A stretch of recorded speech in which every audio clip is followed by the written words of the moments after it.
Hello darling, ici Théodora Spark pour ambiancer ta semaine. Semaine du 6 au 12 juin. Press for champagne.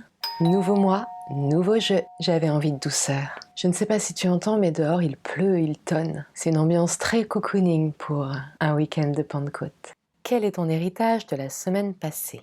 Le monde. Je t'avais dit que la semaine dernière s'opérait un changement de paradigme. Eh oui chérie, tu t'es remis au centre de ta propre vie, comme une nouvelle naissance, toute fraîche. Ouais, ça n'a pas été évident le passage du bassin là, mais te voilà revigorée comme Vénus sortie des eaux. Je te sens timide, pas encore tout à fait assurée que la naissance a bien eu lieu. Peut-être as-tu encore besoin de pousser ton premier cri. Quel est ton challenge pour cette semaine ? Les amoureux. Ah bah oui, là on est le 6 juin 2022. 666. C'est une demi-blague. Attends, je cherche un mot. Il peut être bon de faire confiance à ce qui te transporte. À la vie, à la mort, croix de bois, croix de fer. Qui est ta sœur, qui est ton frère. À peine arrivé sur Terre que tu voudrais que quelque chose, quelqu'un t'emmène ailleurs. Prends le temps de goûter à ta nouvelle réalité. Ton cœur transi et confiant. Quel est ton défi de la semaine ? Le page de Pentacle. Je suis partie ce matin au bois pour toi, mon amour, pour toi. Cueillir les premières fraises des bois pour toi, mon amour, pour toi. Yes, c'est ça. T'emballe pas trop, fais ta soupe.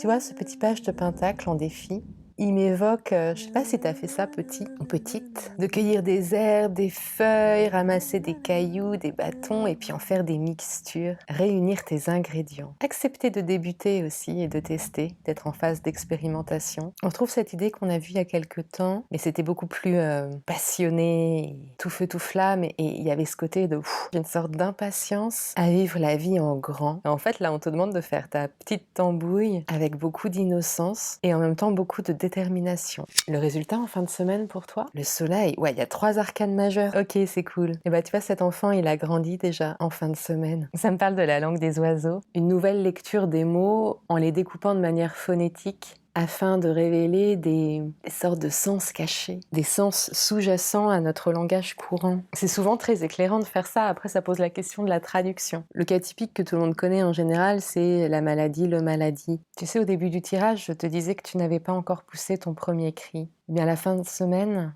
il pourrait bien que non seulement tu aies poussé ton premier cri, mais qu'en plus tu aies créé une nouvelle langue. On est sous l'égide des Gémeaux, de grands communicants, très à l'aise dans tous les types de discours, plus quotidiens ou plus philosophiques. Il t'est demandé de pas rester figé dans les grands idéaux abstraits, mais bel et bien d'exprimer, comme tu ne t'es jamais exprimé peut-être, et de marcher ta parole, t'en émerveiller. Il y a un rapport à la vérité qui doit être dite. On avait ça la semaine dernière, il me semble. Je m'entends te dire la vérité libère, sauf que c'était pas de ta vérité dont il était question. C'était de recevoir une vérité un peu douloureuse à admettre et à regarder en face. Là, il s'agit à ton tour d'exprimer ta vérité peut-être parce que justement, le jeu d'en face ayant été dévoilé, c'est à ton tour de révéler tes cartes et ton jeu. C'est plus subtil. Ce qui compte, c'est la manière dont ça va sortir de toi, donc un mouvement de l'intérieur vers l'extérieur. Être comprise ou compris est un peu accessoire. Comment allumer le feu en toi ? Le 3 de pentacle inversé. Ouais, c'est ça, c'est drôle. C'est une semaine un peu solo, où tu n'as pas à chercher l'approbation et la collaboration des autres. Tu fais ta part. Tu as ton propre art et ta propre manière et ton propre rythme. Je te prends un exemple. Il y a très peu de personnes avec qui je peux visiter une expo. Il y a des gens qui passent de salle en salle hyper rapidement, qui jettent un rapide coup d'œil et qu'on saisit tout de suite ce qu'ils avaient à, j'ai envie de dire, à consommer. Et t'as ceux qui vont passer 3 heures devant chaque tableau ou sculpture, ou qui vont vouloir saisir le moindre détail, qui vont le regarder sous toutes les coutures. C'est assez rare d'être sur le même tempo. Donc si tu veux conserver toute ton énergie cette semaine, suis ton propre rythme. Sinon tu vas ronger ton frein quand un truc n'avance pas et avoir l'impression de courir si le train part à toute vapeur. De même, ne tente pas d'imposer ton rythme aux autres, évidemment. Comment remplir ta coupe ? Avec l'amour. Ah, j'avais 2 cartes, elles étaient collées. Et la reine de bâton inversée. Laisse-moi voir ça. Un deuil que tu n'arrives pas à faire parce que tu aurais l'impression que c'est trahir tes sentiments. Il y a un truc très... je ne peux pas vivre sans lui, je ne peux pas vivre sans elle. Et j'ai beau avoir 2 cartes, j'ai besoin d'une 3e. Il y a un truc qui m'échappe. La force. Waouh, que d'arcane majeur, la vache. Alors attends. Sortir d'une aridité entretenue parce que tu as accepté trop longtemps de vivre sans amour. C'est assez solennel. Dans l'image, tu ne peux pas arroser ta terre intérieure que de tes larmes, mais accepter que tu as besoin de te redresser et d'accepter que quelqu'un d'autre remplisse ta coupe d'eau fraîche. Ton cœur ne va pas lâcher. Ton cœur sera irrigué. C'est beau, c'est très beau. Comment fertiliser ta terre? Le 2 de bâton inversé. La phase d'ébauche est terminée. La phase de débauche peut commencer. Pardon. Je crois que tu as fait le tour de ta situation.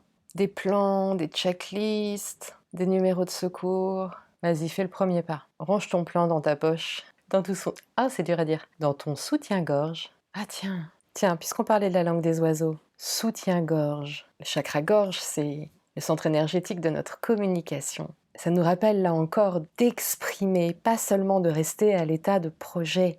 Que ton plan soutienne ton expression. Ça passe par l'agir. Et comment laisser circuler l'air en toi? Le 9 de coupe inversé. Dans l'œuvre de Bouguereau, ces femmes sont tellement précieuses. Une sorte de fausse délicatesse. T'es pas si fragile que tu le penses. Sois pas si pudique dans l'expression de tes sentiments. Arrête d'écouter toutes les petites voix qui te passent par la tête et que tu prends pour des vérités. Troque une fausse pudeur que tu pourrais assimiler à une élégance et mouille-toi. Pousse ton premier cri. C'était Théodora Spark. Amour toujours, darling.